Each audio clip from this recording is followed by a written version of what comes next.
All right, joining me now is Kuehl and Jacoblocks to discuss the Spurs and Bucks upcoming season. How you boys doing today? I'm good. I'm Good, glad to be man. back on the Cassels cast.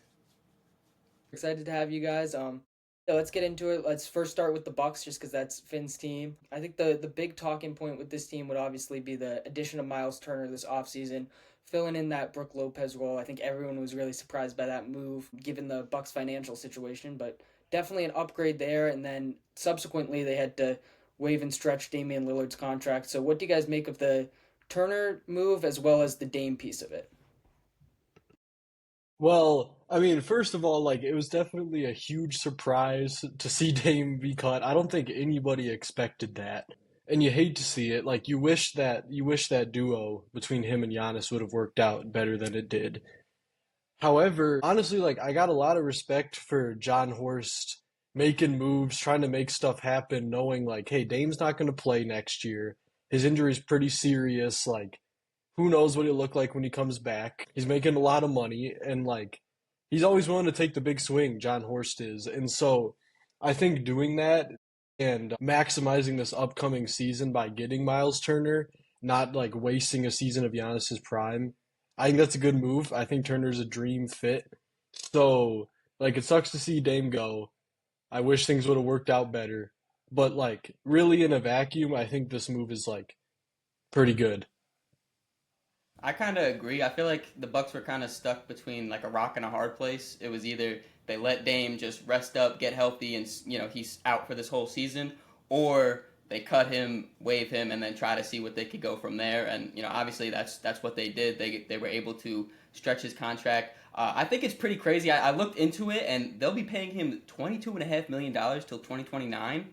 I didn't realize it was that bad. Like I know his contract was big, and that's a lot of money. Again, they were kind of in a bad situation with the injury, so you got to do what you got to do. And then I was very surprised that Miles Turner, out of all teams, is now going to the Bucks, considering that rivalry back and forth between the Pacers and the Bucks. So I guess villain turned hero for Finn and the rest of the Bucks fans there. But yeah, I love the fit, and it was very surprising for sure. But yeah, like you said, I think it's a perfect fit for that type of center to be next to Giannis. Turner's kind of always been a guy I've kind of admired from afar. I mean, there is the rivalry there, but just as a fit next to Giannis, he'd be ideal, just like Brook Lopez really was. And the rivals thing is funny. I think it's funny the way that Pacers players and stuff have kind of been throwing subtle shade on him, and I'm interested to know the real full story of why it didn't work out for Indiana to re-sign him. Because really, I just thought that would happen. Like you'd think they'd want to keep him, but I don't know. It seems like Miles Turner is happy so far based on the interviews he's done and stuff. So hopefully, there's no beef in the locker room. That's the only thing that could mess this up, really.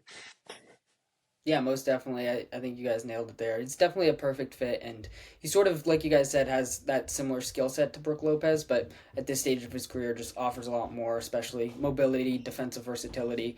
He offers more in that regard. So yeah, I think it's an awesome fit, and I think it's really the best move they could have made given their financial situation and just the other free agents who were available. So I thought it was a really nice move from that standpoint.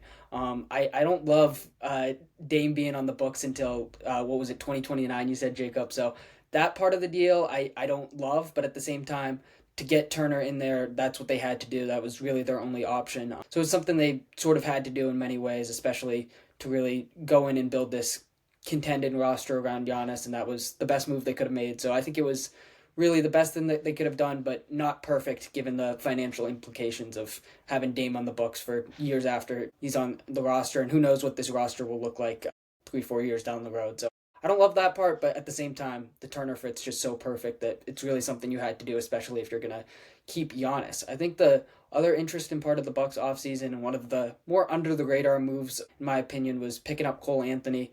So what do you guys think of that signing, and then sort of just how Cole Anthony fits in with this team as well as just the Bucks guard play overall?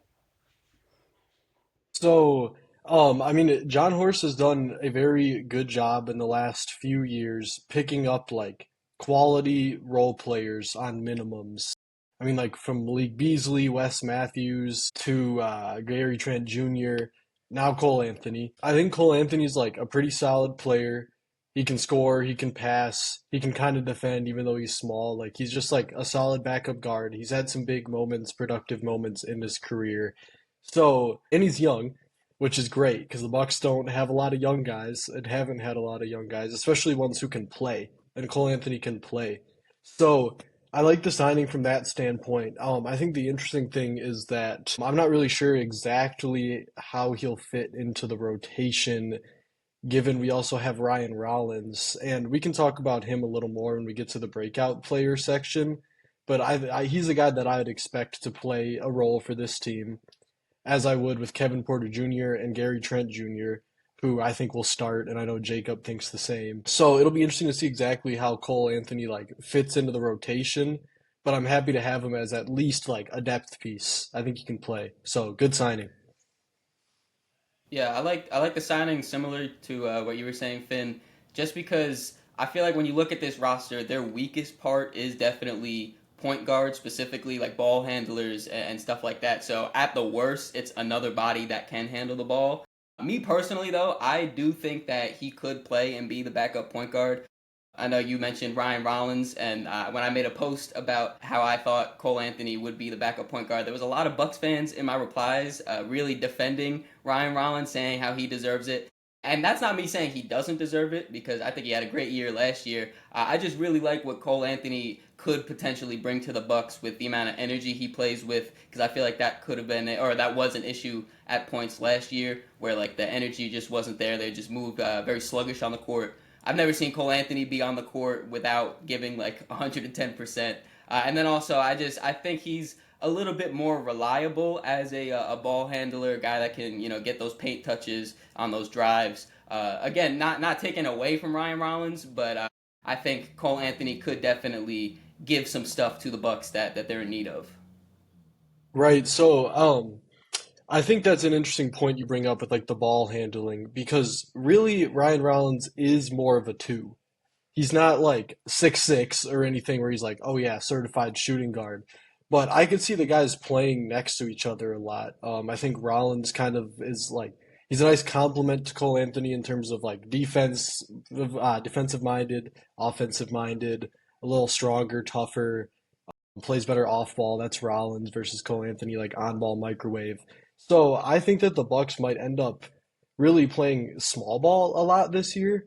We saw him have some success last year with Giannis running at the five next to like KPJ, Gary Trent Jr., Prince, AJ Green, just like lineups with that where it's like Giannis and four shooters.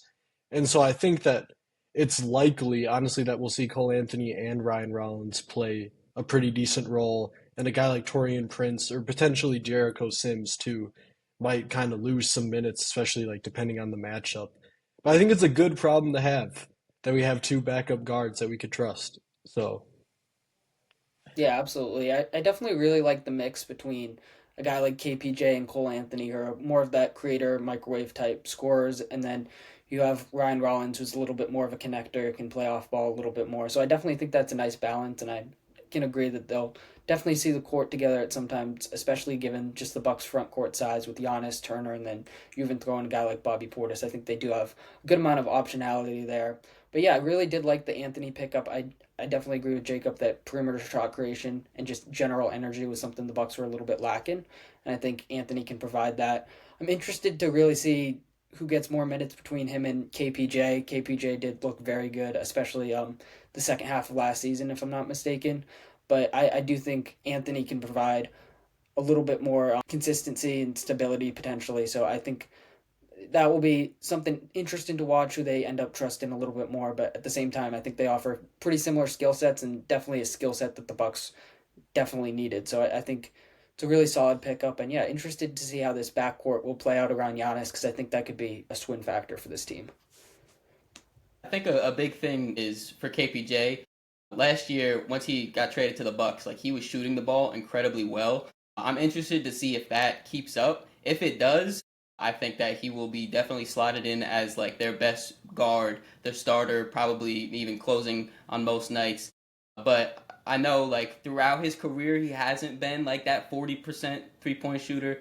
I know even before he got traded, I believe in the same year last year with the Clippers, he wasn't shooting the ball well. So I'm interested to see if that's able to continue into this season, and if it does, man, like that would be huge for the Bucks. Yeah, I mean KPJ is just like kind of a fascinating player because like with Houston, when that team was like god awful and had no structure, which is worth noting, but like KPJ was really productive. He would give you like 18 a night, maybe like 5 assists, hit big shots, and like well, we know why he fell out of the league, but like he came back and things just seem a little different. I think his jump shot is a little like it's a little hitchier. Like there's just something there, but like we did see him make shots with the Bucks, and we know he can be productive in a big role. So I guess it's like on a winning team versus the awful Rockets, can he kind of maintain that like production? Can he give us 15 and 5 with like some of the active defense we saw him play last year? I do think that he'll be the starting point guard on opening night, and I think I trust him enough to keep it, but like Anthony and Rollins might both be on his heels there, especially if he starts doing the bad decision making, inefficient stuff that got him benched in the playoffs. So I believe in a big year for KPJ, but could go a lot of ways with how close the rotation is. Yeah, most definitely. And I think we can get into Giannis's season a little bit. I think everyone can really agree that he's going to be sort of at the forefront of this MVP conversation. I mean, he finished, I believe, third the past 2 or 3 years. He's always been in the mix. So, first off, well, what do you guys think it would take for him to really break through and win that first MVP since 2020? And do you think it requires like stand-ins, or is it going to be just crazy numbers? I mean, the Giannis MVP conversation is so interesting year in and year out because I mean my like opinion and I think it's shared with a decent amount of Bucks fans is that his best years, like probably like 3, 4 best individual seasons, have all come after his MVPs, and yet he hasn't won another one. Like 2022, 2023, these past couple of years, he's just been on like another level. I mean, like 30 points per game on 60% shooting is unbelievable. And so we know the type of stuff he can do year in and year out. And at the end of this past season, last couple months, when like Dame was out and they were running some of those small ball lineups I mentioned earlier, he was putting up triple doubles like all the time. He won a couple player of the weeks. So I think like the ridiculous numbers will come this year. And I mean, we'll talk about where the Bucks kind of fall into the standings here soon. I do think that the Bucks will kind of need to be like a top 5 seed at least for him to really crack that conversation. But my question is just like, what does he have to do at this point? Like, is he just not? I mean, like Jokic and Shea deserve the MVPs that they've won, and they're gonna be up there year in and year out. But Giannis has been up there too, and he hasn't got one in the last couple of years despite his play. So I don't know really if I feel like he has any chance of winning this year. Just knowing how history has gone and like the other talent that's in the league. But I'm interested in what you guys think as an outsider because I mean I'm a little biased when it comes to repping my guy. I definitely think like he puts up the numbers, and he is like the type of player that has the ability to win MVPs. Obviously, he has won them, but whether it's for good or for bad, I do think narrative is a part of MVPs, and I do think that this year, depending on like you said, like if they're in like that top five, top four seed, I think there's enough talk about the roster around Giannis and how it's lackluster. No Damian Lillard. I think that there's potential that we could see like a type of MVP year, like when Jokic won it in, I believe that was 2022. How it was just a really injury riddled Nuggets, and he was just willing them to victories night in and night out. If Giannis is doing that type of stuff, I think he could be able to get back into it. Another thing I think that could maybe steer some voters away is he's suffering from success. Basically, like he was too good too early on that they just wrote him off as like MVP fatigue, if you want to say. And like you said, unfortunately, that sets him up to when he has even better seasons. It's like now what do we do? Do we give it to him again? Do we hold it off? Yeah, I mean voters fatigue, it's like it seems like Jokic is the only guy immune to it lately. Like even guys like LeBron and Kobe went through it, and I really do feel like Giannis has, given like what I talked about, how he's been better basically every year since he's won his MVPs. So that's a great point with the narrative. And like you mentioned the Jokic one, there's also the Westbrook MVP. Like if he's really doing it all, he could be up there. I think that my like preseason favorite would probably be like Shea just wins it again back to back. OKC's really good, or Jokic because the Nuggets roster is good, and it kind of just seems to go like to those really good players lately. But if everything gets cooking, Giannis could be up there. Yeah, for sure. I mean, I do think it's going to take a certain level in the standings, but in the East, it's pretty wide open. So I wouldn't count out the Bucks as a top five seed necessarily. So I think that definitely bodes well for Giannis. And then also just looking at how the Nuggets improved their roster, I think a big talking point, and rightfully so, was how bad these Nuggets rosters have been these last couple of seasons. But when they improved the roster, I think we're gonna see a big swing in the on off numbers, which has also been a big talking point in Jokic's favor. I could see that sort of swinging to Giannis, and then again with the voter fatigue, maybe they don't want to give it to Shea again. And yeah, if Giannis has a monster season, I wouldn't count him out, but I would say probably again Jokic and Shea would probably just have the edge because of team success. But who knows? I mean, I think we're already seeing just how people are looking at this Bucks roster as a fairly weak roster, and in some ways, rightfully so. If you take away Giannis, this is far from a playoff team, in my opinion. So I think that could be a really strong narrative in his favor. And then, yeah, just it's a matter of how far he can carry this team. But yeah, I would definitely say that he has a solid chance at competing for the MVP and not just another top three finish. All right, another part of Giannis this season that I want to talk about and get your guys' perspective on is sort of the point Giannis that we saw when Dame got injured last season. We saw him not necessarily running point guard full time, but having a lot more ball handling responsibilities. Do you guys see that happening again this season with Damian Lillard out for the or not with Damian Lillard off the team now, or do you see the replacements that they brought in for Dame taking up too much of that ball handling duty to where that's not going to be really a big part of his game? I do think that we'll see a lot of point Giannis, and I also just like really hope that we do. I think that like we've seen great stuff from decent stuff from KPJ. We know what Cole Anthony is, but I think you can play those guys next to Giannis, and if you kind of use them as like secondary creators, guys who can shoot off the catch, but also run a pick and roll, push the ball in transition. I think they could really be optimized in that way, given that they're not the Damian Lillard type who can like dominate the ball all game. I mean, the Bucks were like they were really rolling when we were running with point Giannis last year. Like really rolling. It's good stuff. He's one of the more underrated playmakers in the league. Um, with the center, I mean, we had Brook Lopez, but now we have Turner. It's like with that stretch five, that could also be Bobby Portis. That opens things up for Giannis to attack downhill, kick out to guys. I think it's a good recipe. It's almost a little bit like James Harden with the Rock. It's just like 6'11", 260 version of Harden who can't shoot, but like I mean, so I hope that we see a lot of that, and I think it'll be interesting just because it'll be a different brand of ball versus what we've seen in the last few years. Yeah, I just feel like there's no one on this roster that's good enough to take the ball out of his hands, respectfully. Like I think it was Numbers on the Board podcast I was listening to, and they were having a conversation of like, is Giannis the superstar with the biggest gap between him and his second best player? I don't know if it is for sure. If not, you ask me, it's definitely towards the top when you talk about that gap difference. So like I feel like on any given, trip down the floor, Giannis should touch the ball, should whether that's him leading to, getting his own bucket or setting up an action for someone else. Like this should be ran through Giannis 100%. Whether that's point guard or he's posting up, whatever it is, it should be ran through Giannis. That's our best chance of winning, really. Like we're gonna need Giannis to put in like a Herculean effort to like really take us far, especially once it gets to the playoffs. I know he's capable of it, but that's what we're gonna have to see. Yeah, I can definitely agree with that. And then just that's another thing that I think could benefit him in the MVP conversation if he's really doing everything for this team. He's handling the ball, creating most of the offense, and then what he brings to the table defensively as well.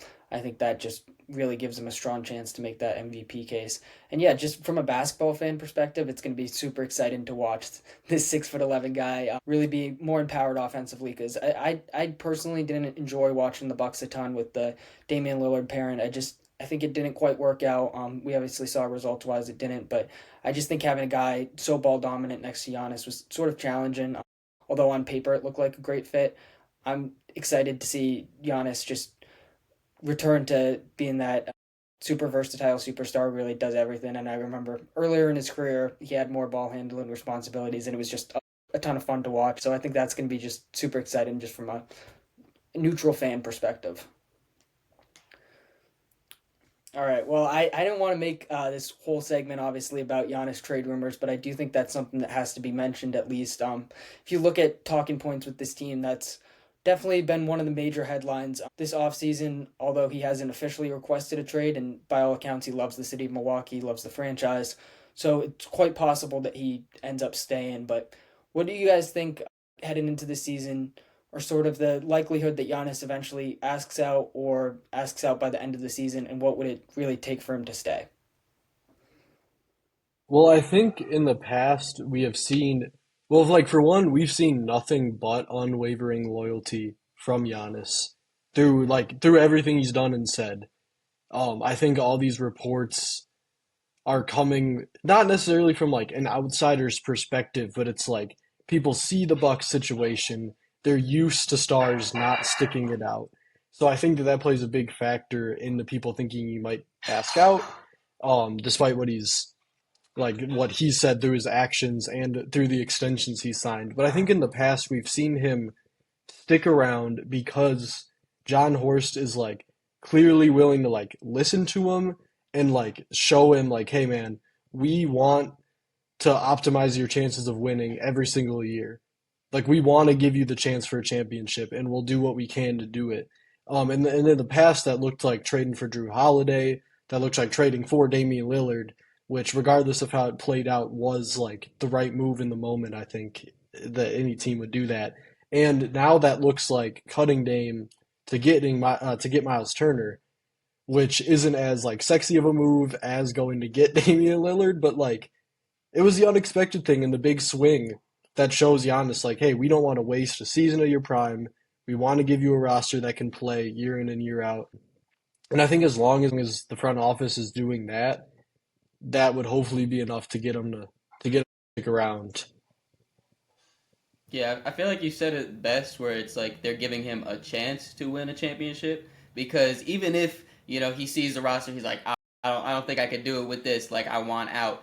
He's only, like, that doesn't guarantee him a championship in that new city. And I feel like he got to see up close and personal what the bad side of that looks like with Damian Lillard, how he went across country to this new town, new city. Things didn't really work out. Obviously, with the injury and all that, that like piles on to Dame, but he saw Dame now is back in Portland.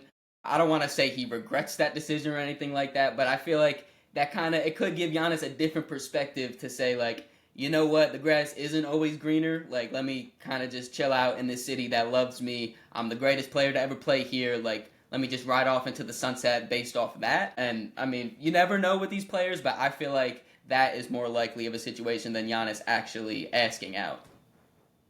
Right, and it's not just like he's riding into the sunset because like they're gonna keep making moves and they're gonna keep giving him a chance to like at least make the playoffs and be in the playoffs. And once you're there, anything can really happen.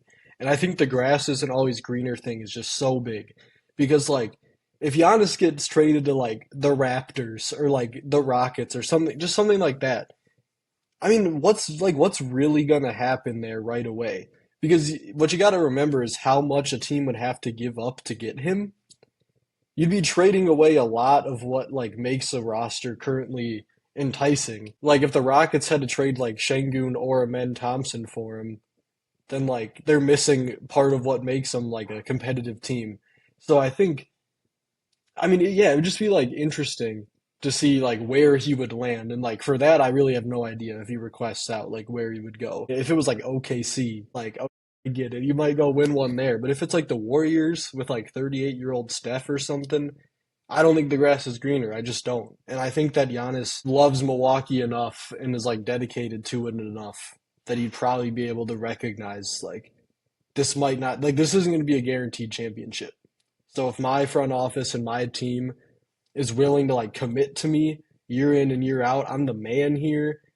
Like we just saw LeBron lose power in the front office because they got Luca. Anything could happen if Giannis goes somewhere else, and they might not be as dedicated to him, regardless of the player that he is. So that's my mini rant. I mean, like obviously, I don't want to see Giannis go, and I don't think that he would ever get traded without asking out. I just don't think that that's what this front office would do. So I think for the time being, like he's dedicated, and that's the main thing to know heading into this season. Yeah, for sure. I mean, you like you said, you really can't trade him unless he asks out, and I don't really anticipate him asking out at this point. I think if he was gonna do that, he probably would have.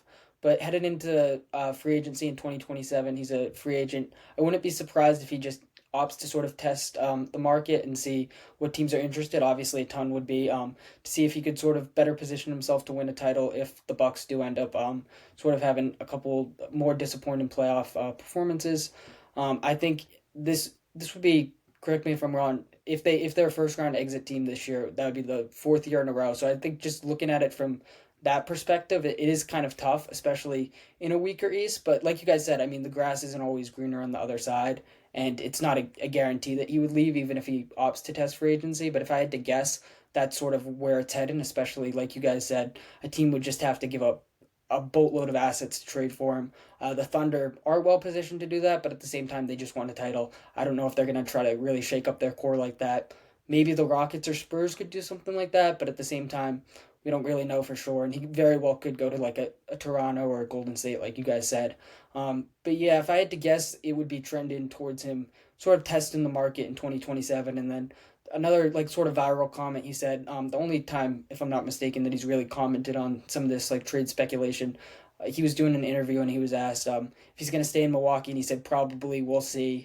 He said that he loved Milwaukee, obviously, but at the same time, I feel like he's sort of left the door open. He hasn't fully shut it on sort of the trade rumors. I expect him to remain with the Bucks at least for this season and likely next season, but I do think we're going to see him sort of test the market in 2027. Yeah, I mean, all you can do really, if you're like the front office, is take it one season at a time and do everything you can to show Giannis how committed you are to him, which you do by making the big move to get Miles Turner. I don't think if he got traded in the middle of a season, I would just be shocked. Like, I don't think that that would happen ever. I think it would be an off-season thing when like both the Bucks and the team trading for Giannis would really be able to like evaluate their roster without like the chaos of an ongoing season going on. Like it might be like the Bucks lose early on, and then like some Western Conference team loses early on, and they're like, "This is where we're at as a team." The Bucks are like, "This is where we're at as a team," and then that trade happens. So just take it one season at a time. I think that that free agency point is like totally valid. It could happen. Um, I mean, I don't really know the rules for like extensions and like when they're like eligible to be signed. Because we also could just see Giannis like sign an extension next offseason or something. But just one season at a time.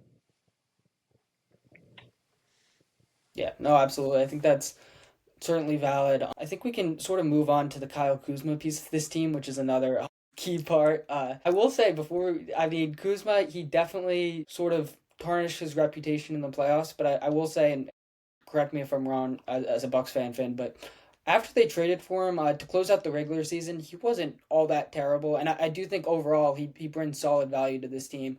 So, are you guys sort of expecting a bounce back season from Kuzma, and what role and impact are you expecting from him? So I am expecting a bounce back season for him. I mean, I think like when the trade happened, even initially through like the first month where his shooting struggles were going on, all that through like the last month of the regular season when he's playing a little better, like you mentioned through the playoffs, like I've always looked at Kuzma as a guy who can be a valuable player because we've seen it.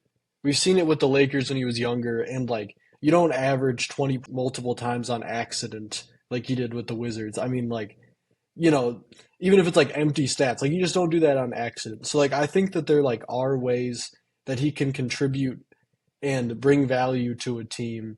Last season was very up and down, generally down. There were some things that I really liked, such as like his cutting, his like ability to make an extra pass. He can sometimes be a release valve as like an ISO guy. But there's the bad stuff, which is the shooting inconsistency, the 0-0-0 Tony Snell playoff games. But like, I think he's a real player, and I would be really. I know that the Bucks are going to give him minutes. He's not going to be benched off the gate, and like nor should he. But I think he's a real player, and he's a guy that like will be a factor in this rotation to some degree. It could be as a starter, we'll see. It also could be off the bench, and maybe a six man is a great role for him. I know that's something that Jacob talked about in his video, so I'll let you talk about that in a second. But I think that there's a world, well, I think it's likely that he brings some sort of value to this team. How much, we'll see, but I'm willing to still be optimistic about him, even if it's in part just because I have to be. Yeah, I definitely feel like changing something is going to be like needed because I feel like just off the bench, if you put him off the bench, he it allows him to be a little bit freer offensively where maybe he could tap into, like you said, like the 20 point per game with the Wizards. Like hopefully he could tap into some of that. But also I think he needs to kind of realize again, like he is not on the Wizards anymore. And I know it was a mid-season trade, so maybe that's a little bit difficult to just completely shift gears like that.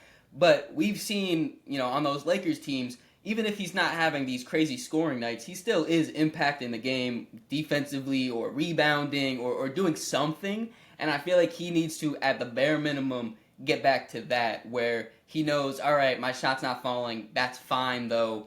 I could still do X, Y, and Z to help us win a game. Like they still have Giannis, like we were just talking about. He can cover the scoring. Kuzma, we just need you to be positive and yeah, hopefully not drop zeros across the board.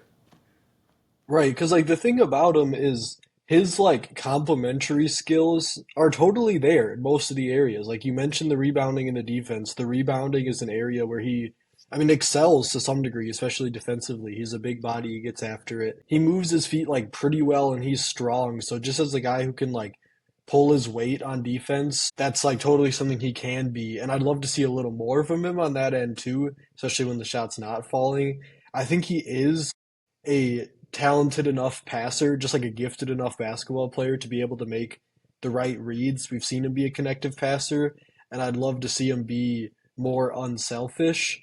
And then it's just like, can you make a few more catch and shoot threes than you did last year? For his career, he's pretty good from the corner. Like he's like a solid shooter, just very streaky.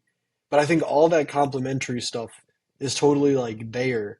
And I just need him to bring it up a little bit, calm down a little bit on the ISO stuff, and just relax. But like in terms of like his, I feel like his mind is running a mile a minute. It's like a hamster wheel in there sometimes, like just like going, going, going, and it's just like take a deep breath, remember that you're talented, and do the stuff that helps the team win. And then sometimes when you see those first couple shots go in, like kickouts from Giannis, he knocks it down in the corner. Then maybe you could put the ball on the ground and you like go get your own. So like it's interesting because if we start him, then like that's a lot of pressure on him and like he might be a little more uncomfortable. If we don't start him, then we got Torian Prince in the starting lineup, which is like viable for the regular season, but he was just benched in the playoffs. Like I got no beef with him, but he's just not like a starter really. So it'll be interesting to see exactly where he slides in, Kuzma. But I think that there's totally a lot of like winning stuff, and he just needs to find that comfort. Yeah, absolutely. I think you guys really summed it up nicely. And I mean, it is definitely a tough adjustment for a guy to go from really the worst team in the league to a team that has title aspirations. And then I think we saw that a little bit in the playoffs. And I think that is a tougher adjustment than some people will acknowledge. But at the same time, like you guys said, we've seen Kuzma contribute to winning basketball at the highest level. He is an NBA champion with the Lakers back in 2020. So I think he can really tap back into that. And yeah, I do think he can do a lot of stuff that's positive for you off ball. I don't think they definitely will need some of his shot creation, but they won't need him to be like a pure shot creator, bucket getter like he was in Washington the past several seasons. So I think just sort of tapping back into just being that awesome role player will really benefit him, and I do think that's something he will be capable of. Especially, I think he understands sort of the severity of the situation. Performing poorly in the playoffs, I think he'll be able to rise to the occasion and bounce back this season. So yeah, I'm definitely higher on him than I would say most people online, but I do think that's also just the nature of Twitter and stuff. If a guy performs poorly in the playoffs, nobody's gonna really be like, hey, you know who I think's gonna have a bounce back season? Kuzma. But at the same time, I do think that's reasonable to expect, and yeah, we have seen him really contribute at a high level throughout his career. So I do have fairly high hopes for him as well. That NBA Twitter thing is such a good point because like even a guy like Paul George who had one like trashy playoff run in 2020 has just had his reputation like completely altered for like the coming years regardless like he had some really good years after that bubble 2021 2022 whatever and it's like a guy like Kuzma the second that Tony Snell graphic hits Twitter dude like it's over for the people who don't like well, just like for the people online who don't like, they're not really tapped in and they're just going with like what they see, which is fine. But it's like, yeah, I think that there's a lot of people like talking poorly about Kuzma and memeing Kuzma to the point where like that is just like how people are looking at him. But that is not who he is. I mean, you got to recognize what he did wrong and you got to hold him accountable. But like, this isn't some like trash player. He's really not, and the larger sample size proves that. So. I mean, I'm kind of rooting for him at this point. Yeah, absolutely. I mean, even as a neutral fan, I feel like I got to root for him. I feel like social media, you can just, it's very easy to sort of pile up on guys and get engagement that way. So I think unfortunately that's something that we've seen become very popular recently. But yeah, moving on to our breakout player for the Bucks. Let's just pick one player each and sort of explain why we think they're going to have sort of a breakout season. Doesn't necessarily have to be a super young guy, but just someone that might exceed expectations and improve upon last year. All right. Well, I'll start things off, and I will talk about Ryan Rollins.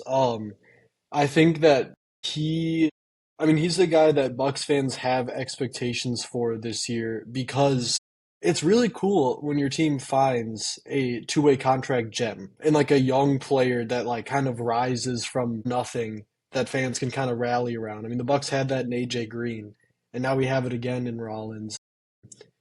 Last season was really cool for him going from a two-way guy who almost like immediately took DeLon Wright's rotation spot to a guy who earned a standard deal to a guy who started game one of the playoffs. The positive momentum just like kept going for him. Doc Rivers fully trusts him now, which matters a lot given who Doc Rivers is as a coach and the way he likes to run rotations. I think Rollins, like he showed a lot last year as a complimentary player. His defense is like it's pretty solid.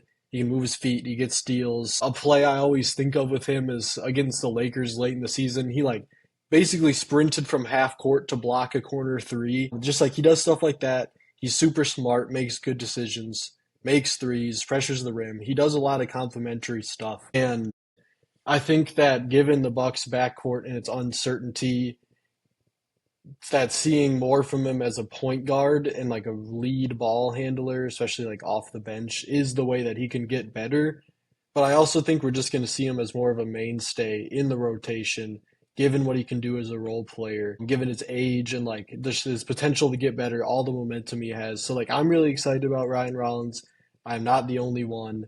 And if I had to pick one guy on this team to like exceed expectations, especially on like a national level, like across the league, that's my guy. I also had Ryan Rollins just because like only being 22 years old and the fact that last year was like his first real like year in the NBA with like a solid consistent role. But I guess quickly I'll just pivot since Finn really covered him well. I'm pretty big on AJ Green. I really like him as a shooter. He has solid size. He defends better than a lot of people, usually look at him to do. And I feel like just overall, especially with like the, I guess, lack of specifically like offensive talent, a guy like him next to a guy like Giannis, like, you can never get enough shooting around Giannis. So I really expect him to have a pretty good season here. And if I remember correctly, like the last game of in the playoffs last year, he hit like 6 threes or 7 threes or something like that. So hopefully he can keep some of that momentum going into this year and then just fully ride it through. Yeah, I mean AJ's another guy who has just like had a ton of positive momentum throughout his career, continuing to get better. This past year was huge for him, and what's awesome about him is that he's not just a spot up shooter. He really is like a movement shooter, a true sniper in every sense of the word, which makes him just like so much more dynamic out there. And he can guard.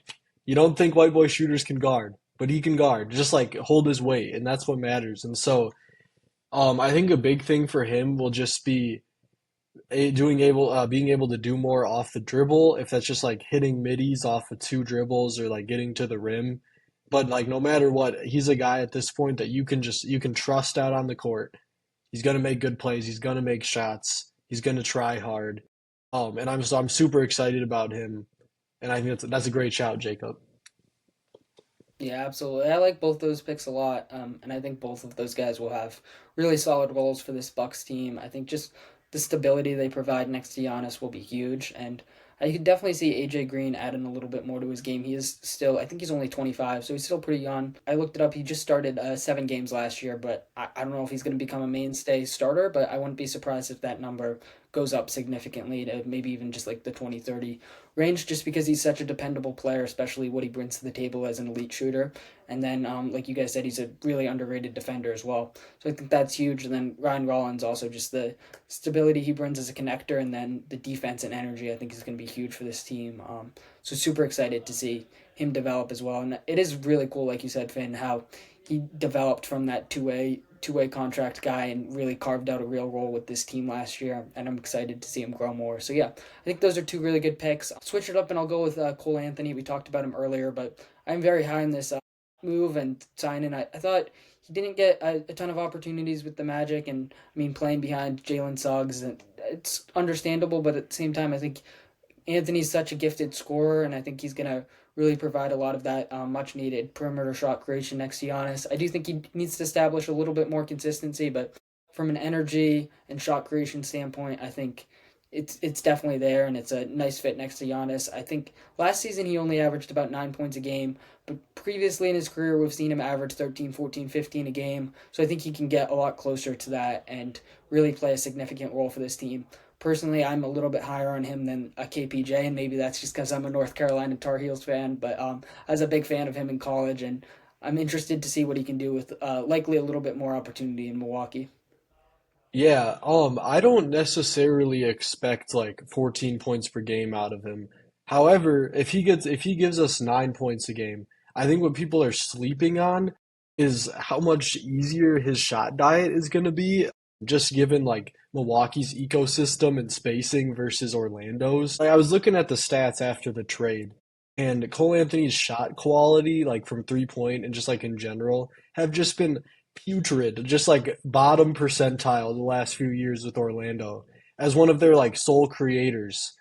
He's a guy who's like getting forced into kind of taking some tough looks. He's getting extra attention from the defense because he's one of the few guys that they really had to worry about. And so I think that like playing next to a guy like Giannis, we're gonna see him like his percentages are gonna go up. We're gonna see him make more shots, be more efficient, and he's gonna go for some big scoring nights. He absolutely will, because that's what he does. Like we know he's a bucket, but I think like the efficiency is going to be up, and like that's a way that he'll be able to contribute even if he's not like the starter or a guy given like getting like 25 minutes per game every night. And then we know what he can do if a guy gets hurt and he goes to start.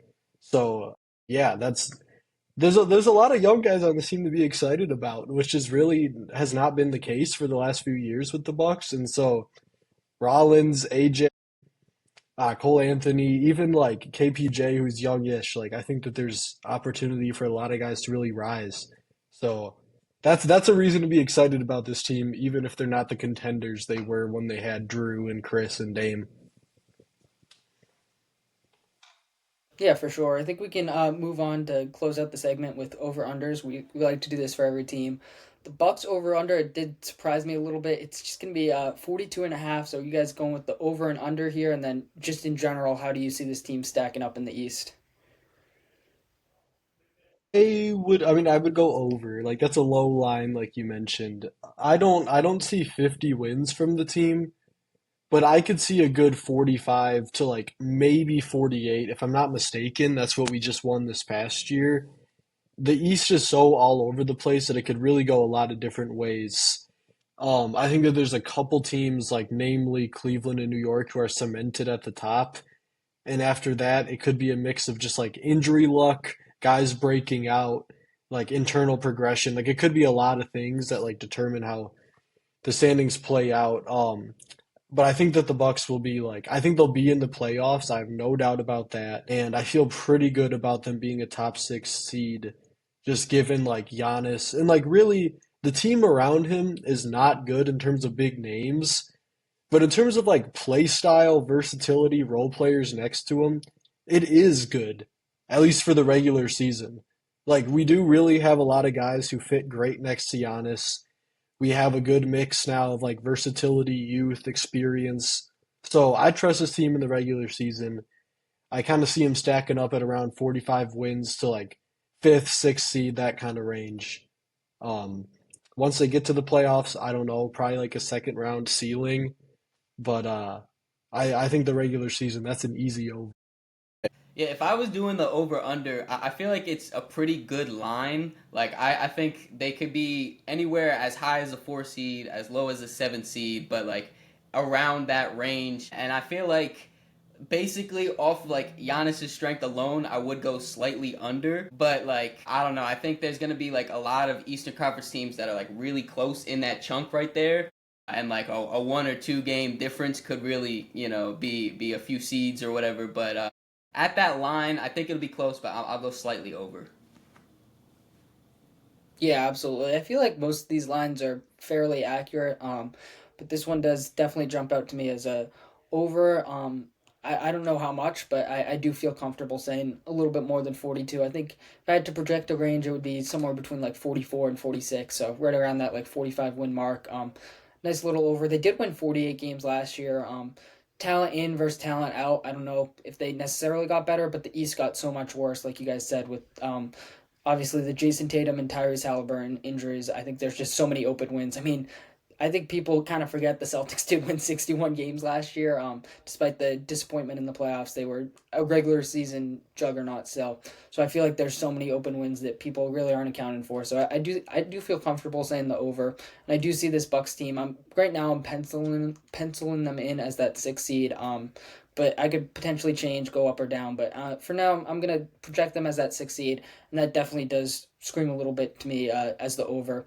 I do think it's really interesting just quickly looking at these lines. They have the same over under win total as the Celtics. As a Celtics fan, I can't get behind that. I've said over on all these teams so far, but spoiler alert, next week we're going to be doing the Celtics, and I'm not going to be going over for the Celtics at 42 wins, unfortunately. Hell no. But yeah, I just think that was a little interesting. Yeah, 42 is like, it's not a massive number, but for Celtics, I mean, come on.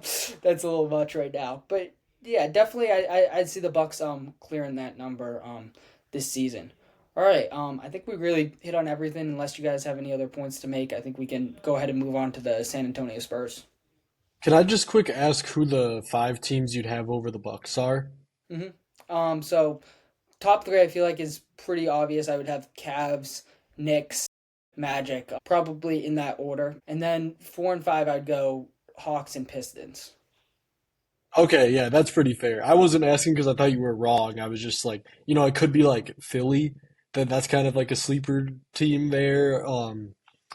But yeah, okay, yeah, we can move Yeah, on then. the East is very interesting. I think it was Bobby Manning. I saw it tweeted out something where it's like rank these teams. It was I think the Bucks, Sixers, Heat, Pacers, Celtics. I might be missing one, but I think it was at least those five teams. It's like every single opinion was different, and like rightfully so. I feel like all those teams are pretty hard to rank. But yeah, I do see the Bucks just behind that top five seed. I'm a little bit high on some of the Pistons' internal development, especially my guy Sar Thompson. Right. But yeah, let's move on to the Spurs.